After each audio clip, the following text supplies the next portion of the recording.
lost lanes. There's a beacon of hope where survival remains. On the Rural Report, we stand tall and strong, preparing for the worst, but hoping to belong. Hello again and welcome back everybody to another edition of the Rural Report. I am your Rural 2IC and we are doing another edition of the ugly truths about SHTF. Now last week we went back to our roots and really started talking about the ugliness and things like that. That's difficult to talk about and things. But I had direction and ideas and everything floating around in my head, and I got quite a few compliments, if we will. One in particular that stuck out is they were very glad that we went back to our roots, but they were also uh, suggesting, if you will, that we go back to even further where we just kind of did a little bit of a rant and kind of see where things go. So, in honor of that, let's go back to our roots, all the way back to the beginning where we talk about the hard stuff and we don't really have any direction or anything like that. And so, one of the things I guess that I really want to put out there is the power of perception, right? Everything is perceived individually. You can look at a painting, I can look at a painting, everybody watching this can look at the same exact thing hanging on the wall, but we all come away with something a little different, right? Somebody looks at it and sees darkness and sadness. Somebody looks at it and sees hope and things like that. Another one, it may be something that brings up a memory or whatnot, right? It's all about the eye of the beholder, and prepping is extremely personal. What I do for my preps is for me, it's for my survival. You have somebody who is highly diabetic, their survival depends on medication. I am not diabetic, and so insulin is not important to me. It's not even on my mind. It's not anywhere in my preps or my household. And then so it's two distinct ways of preparing. They have something that they must have in order to survive, right? So when we talk about perception, we have to make sure that we have an opened mind enough that we can listen to others. Whether you are just starting out, whether you are starting to get into it a little bit more, whether you are a seasoned vet of preparedness, it's important to have that open mind. We can listen to somebody. It's okay to listen to somebody and in our mind go, no, I disagree, because we can disagree by being in the mind of, okay, that might work for you, but it doesn't work for me, right? I cannot sit here in Ohio and knowing that, we have all four seasons. We get, pretty hot. We get days over 100 and we get pretty cold. We have days where we're below zero. So for somebody, in southern Texas to go, having any sort of winter preps is absolutely absurd. Nobody should ever have that. No, right? I'm not going to say you're wrong. You need to have winter preps, but I'm going to say it's wrong for me. It's not wrong for you. You may not have to deal with harsh winters, but I do have to deal with winter. And so I see this a lot, that there's a lot of infighting, and a lot of it is based off of opinions and perspectives. And it's difficult, right? We want to be right. There's a lot of us that we go around and we do our best to learn about things and do our research and put the time in. And when somebody comes up to tell us that we're wrong, we get defensive. It's just human nature. But I kind of implore to have an open mind, because you never know where that next good idea may come from. Just because somebody comes up and says, hello, my name is Bob, and I think having cold weather preps is, just a very silly thing. Instead of shutting them down immediately, going, man, this guy is crazy, I'm not listening to anything about him. You can go, well, no, I do have winter. I'm going to keep my winter preps, but, I understand where you're coming from, because the next things out of Bob's mouth might be like, oh, okay, I didn't realize, have you tried this? And then you get to go, well, no, I haven't. That's a great idea, right? If we're closed minded and put up that wall and be extraordinarily defensive, we may have missed out on a really good opportunity to learn something new, to have that next amazing idea, or to hear about some new item that we could get that would greatly improve our chances of survival. But instead, we became really proud and said, no, I'm not listening to you because the first thing out of your mouth, uh, I took huge insult to, or something, right? So, it's not one, you got to be careful. It's like anything else. It's like trust or whatever, that you can have an open mind, but you don't have to be fully submissive, right? We can listen to each other as adults, and we don't have to agree, right? Uh, there's a lot of people that take things to an extraordinary level that doesn't need to be brought up that high. And what I mean by that is, if I sit here and I constructively criticize your preps, right? I mean you no harm. I'm just offering a different perspective, a different way to look at it. Uh, can you take that and use that as constructive? English is hard. Constructive criticism, and evaluate it, right? Listen to my words. Maybe it's credible. Maybe I do have a point. Maybe you go, no, you know what? This has been working. Thank you for the advice, but I'm going to keep doing what I'm doing, right? You get to be the adult, you get to be the judge, and you get to figure out whether anybody giving you advice is applicable to your situation. And so we don't want to get it to where we just fall in line, right? And just let emotions and let all these things take over, that it's all doom and gloom and the sky's falling, because then we fall into the, well, you have to have this or you won't survive. You must sign up for my class or you won't survive, right? We don't want to do that.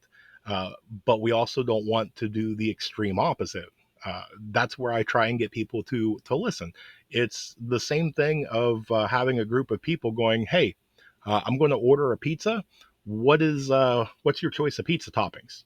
And somebody says pepperoni, and somebody says they don't like pepperoni. Instead of getting into a fist fight and throwing up the wall and going, "You're wrong," why can't we have an open mind?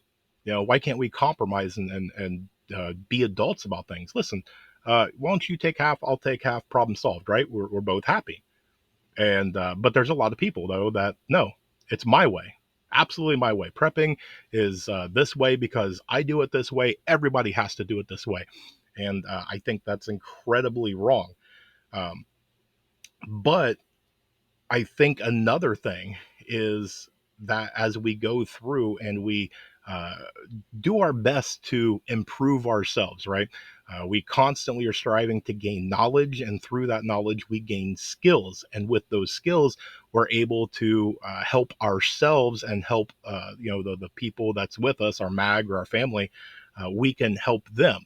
Just because you learned how to start a fire will keep you warm, but that fire will keep those around you warm too, right? And so continuing to improve yourself is a good thing, but you can use those skills to help even more.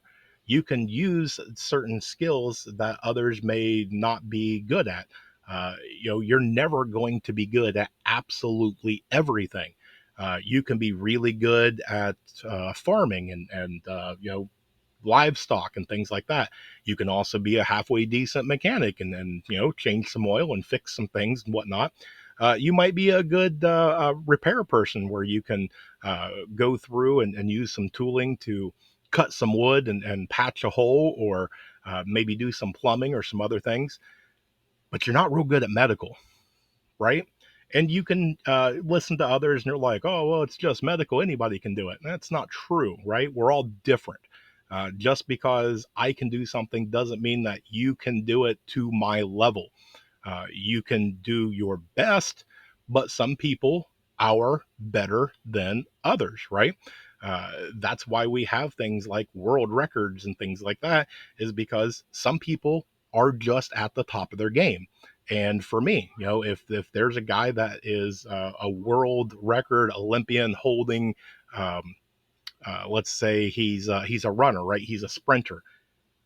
As much as I train and do everything and all that, I will most likely, by all statistics, never even come close to breaking that record, because I'm just it's not me. That's not what I was built for, and it's just something that we have to accept.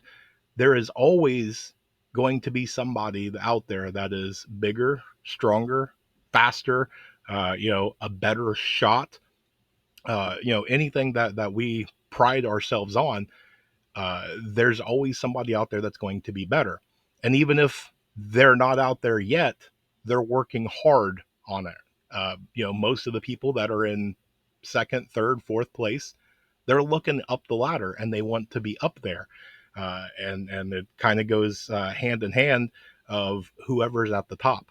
When you're at the top, when you are really good at something, you can either a look down upon everybody else and be really super proud that look at me, I'm the greatest, or you can be proud of your moment, right? You achieved something, you got really really good, others even acknowledge how good you are, but you can use that to help the other people, right? I've made it, I am really good, I want others to rise to where I'm at. I see it a lot when it comes to cross training. If I cross train somebody else in my mag, it makes me weaker, it makes me replaceable. And I disagree. The more people that know how to do more things is a lot better. It puts everybody into a better position. Once you make it into a team and a mag, you should not ever be in a position to be replaced, right? As long as you are doing what you were there to do, and you are constantly giving input and being beneficial to everybody else that is in there, then you should never have a worry of, oh no, I'm going to be replaced. Now, your attitude can make it to where you're going to be replaced, or if you start getting lazy or you start causing issues and things like that, yeah, then you can start being replaced. But if you are actively contributing and pulling your weight and doing what you can to not only help yourself but help everybody else, you shouldn't even have a worry. But that also brings in too, another thing that I see is that there's a lot of people, and this is especially men, and I'm going to pick on you guys. There is a moment where we all need help, right? And there's importance in asking for help. And I know that there's a lot of men that take it on that I'm a big strong man and I don't need help, right? It's my job to do this and I'm going to do it. We all need help from time to time, right? We're not asking, for somebody to come in and pick us up and carry us around and feed us and do all that. We just stumbled for a moment. We just had too much come into our cup and it's overflowing a little bit, and we need a little bit of help. And it's okay to ask for that help, right? That's why we need to surround ourselves with the correct people, so that way when that time comes, it shouldn't cause embarrassment. It shouldn't cause, some feeling of dishonor or anything like that. You should be able to look to your brothers and sisters and be able to go, hey, I need some help. And if they look at you in disgust, or they look at you and laugh, or they look at you and whatever you have that fear of, then they're not really your friend and they don't need to be in your mag, right? I don't care if it's blood family. If they are not going to help you, then you don't need them in your lives. You need to move on, and there's other people out there that won't do that to you, right? Now, you have to make sure that you're in a position for help, right? If you are a good person, then you should have a bunch of people willing at any time, day or night, to do what they can to come help you and make sure that you are good, right? When you have that mag or that family or whatever you want to call it, it's that weakest link, right? We're only as strong as the weakest person among us. And so if one of my members has a little, stumble or they fall, I need to go. It's my duty. Are you okay? What's going on, right? Because now there's a weakness, and I need them to be strong. I need them whole. and we all make mistakes, right? We're human. It's just one of those things that you know, things come up. That's why we prepare, and it's one that no matter what you do when it comes to preparedness, you're never going to be able to prepare for everything, right? You're not prepared for your neighbor and their house catching on fire. You're not prepared for some idiot to get drunk and miss his turn and slam into your house. You're not prepared when the weatherman comes to you on TV and says, "Hey, we got this kind of small storm. It's going to have some winds and some other stuff, but it shouldn't be that bad." And the next thing you know, it's catastrophic, right? It's hard to be prepared for absolutely everything. And the best advice that I try and do is take everything serious, not in a seriousness of panic, but take everything serious. When there's a storm coming, look at it yourself and assess, hey, I need to keep my eye on this thing. Look at it and go, I should probably check and make sure the flashlights are fully charged and make sure that, this stuff is taken care of just in case somebody is wrong about this, or somebody, whatever uh, happens, I'm prepared for it. One of the biggest things is being caught off guard. It's one that when we have a little bit of advanced warning, right? Hey, there's somebody coming this way, or something trips your motion detector in the backyard, and you're just like, it's probably just a cat or something like that. And the next thing you know, you got three guys in ski masks kicking in your back door. It's a difficult thing to have that moment of uh, forewarning, right? And then the bad thing happened. If only you would have listened. Regret is a powerful, powerful thing. And, I did this in another video that you have fear is extremely powerful. You have anger is extremely powerful, and you have regret. And I think a lot of people brush over regret. And when you have a situation that comes through, regret can be an extremely bad thing because that storm may catch you off guard, or some other event may catch you off guard. And because of that regret, you will vow, I'll never be put in this position again. And what it can do is it can make you lead by emotion. And we don't want to do that, right? Because when you start bringing emotions in, then you start inviting in all sorts of other things like panic and doing dumb decision making, because instead of sitting down and thinking things through, even talking with your brothers and sisters and really getting a good grasp on what is actually going on, your situational awareness, you go through and you just let emotions take control of the reins. Then next thing you know it, you went into hyperdrive. That little storm that's coming through, all of a sudden, it brings back that bad event that happened, and that regret washes over you, and now you're in full lockdown mode, right? And and I get it. It's better safe than sorry. But at what point in time is it going to be another one of those the sky is falling moments, or the boy who cries wolf? If you have it to where uh, you're sitting there screaming at your family by every raindrop that comes through, eventually they're not going to listen to you anymore, because you're getting overexcited over things that you shouldn't. You're not handling it correctly, and one day when that big storm comes, or the wolf comes, and you're sitting there screaming, "Hey, we need to get to safety," are they going to listen to you? Are they going to take you serious, right?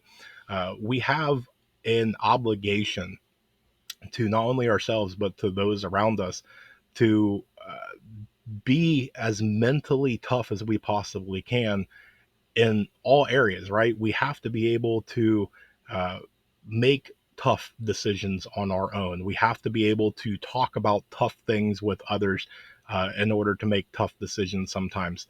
Uh, there's a lot of things, I think, in an SHTF situation, depending on what it is, you are probably going to see things that you've never seen in your wildest nightmares, right? Hollywood can't even come close to the things that you'll see. You'll smell things that will never leave your nostrils, right? It's just going to be one of those things that'll haunt you forever.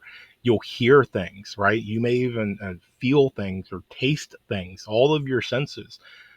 It's one that you're not mentally going to be able to prepare for that, not fully anyway. You can do what you can to try and war game and simulate and do different things like that, but at the end of the day, nothing is that you can simulate is going to be like a true SHTF. And while SHTF situations vary from, whether you want to call it a SHTF level 1 to a level 10, it's one of those that we can do what we can. We can talk about it. We can go outside and set up things or run exercises or draw things out on paper. We can do it by ourselves. We can do it with others. But until that event happens, it's a totally different thing. And I'm not downplaying. You should be out there practicing. You should be setting things up and tearing it down. You should be pressing the buttons and pulling the triggers and doing everything like that, because simulation does help. And it at least it gives you a little bit of exposure, even if whatever happens is 10 times worse than any of your simulated events that you do. At least you're exposed to it. There's a lot of people that they have varying uh, perception when it comes to planning, and that's okay, right? What works for you, and what works for me works for me. Goes back to what we was talking about at the beginning of this. And so you'll have people that they'll tell you you need to have a full drawn out plan. Some will tell you need a full plan and you need a full backup plan. Some people tell you that you just need a start of a plan, because no plan ever goes 100% according to plan. And so it's a waste of time to plan everything out. You just need to get started and you'll take it from there. Other people, they just fly by the seat of their pants. They don't really need a plan. They just have a couple of ideas, and if something happens, they'll grab an idea and they'll run with it.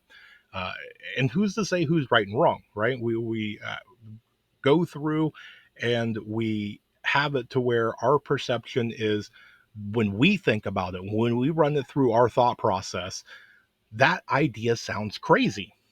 Is it? Right? I mean, how many times have I sat here in front of the screen and preached that number one rule of any of this is that we come out on the other side alive?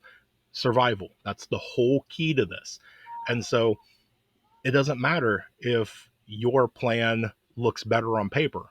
It doesn't matter who went through SHTF and luxury and who barely escaped by the skin of their teeth.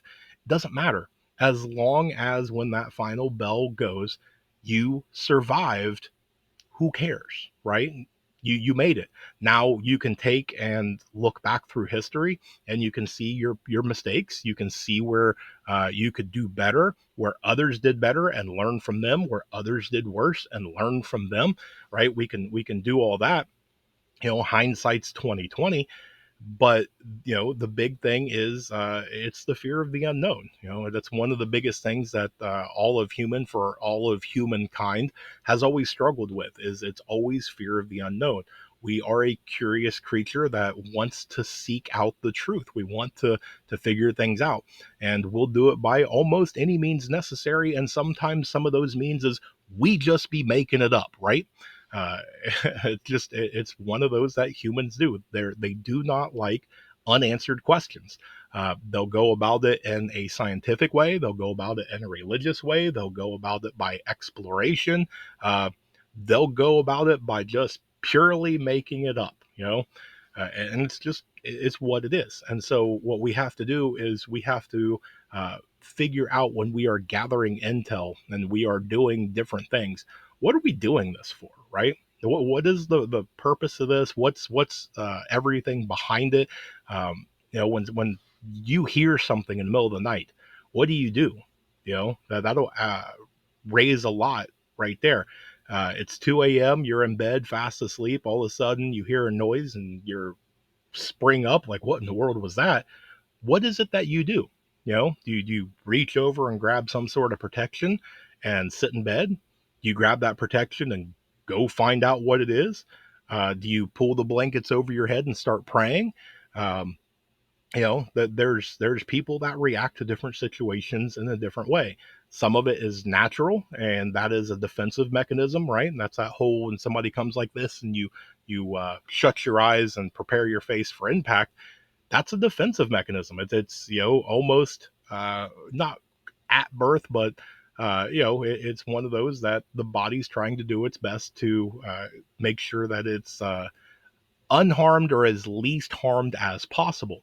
And you can overcome those with training. You can do what you can to try and make it that if you do not like how the way your body is reacting to a certain thing, you can put yourself in that situation simulated over and over and over and try and overcome what your body wants to instinctually do.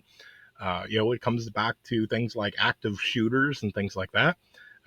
When you're sitting in the office or the warehouse or where, maybe the supermarket or whatever, and you hear that first gunfire go off, what are you going to do, right? I'm going to say that most of you have never been into that, and I pray that none of you ever experience that. But what are you going to do, right? Are you going to instinctually take off running without, anything? Are you running towards the shooter? Are you even running towards an exit? Are you running towards where you're going to be cornered and there's no hiding?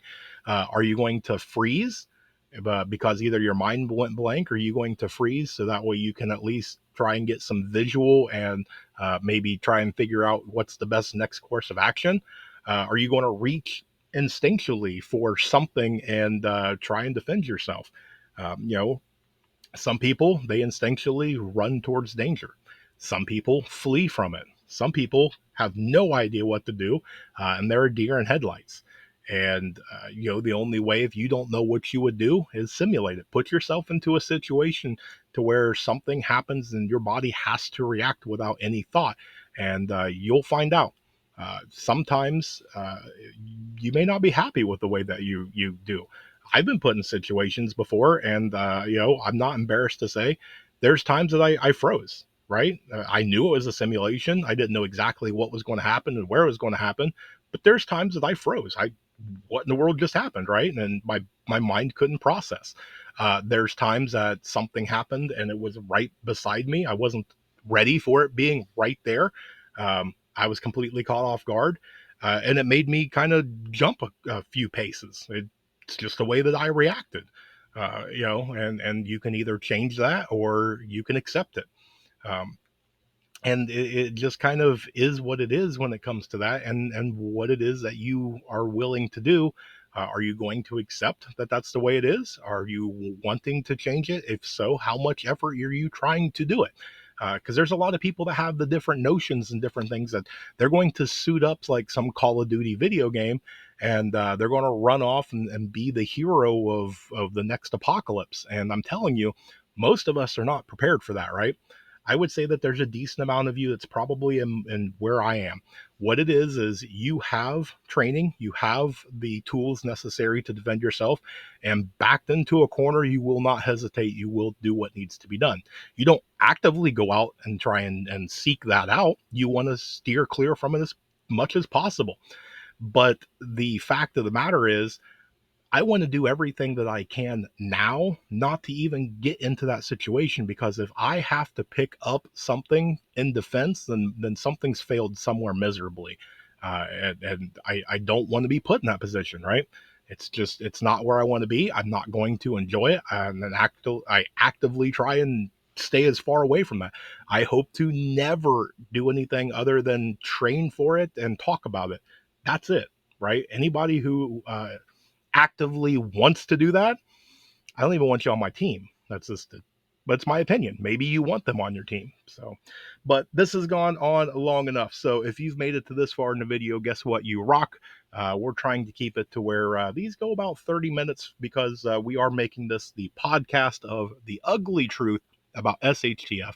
So thank you as you listen to me navigate all sorts of different topics and different other things that I have gone through and discussed. So I greatly appreciate it. You guys mean a lot to me. And we'll be back to do this again next week. So thank you again.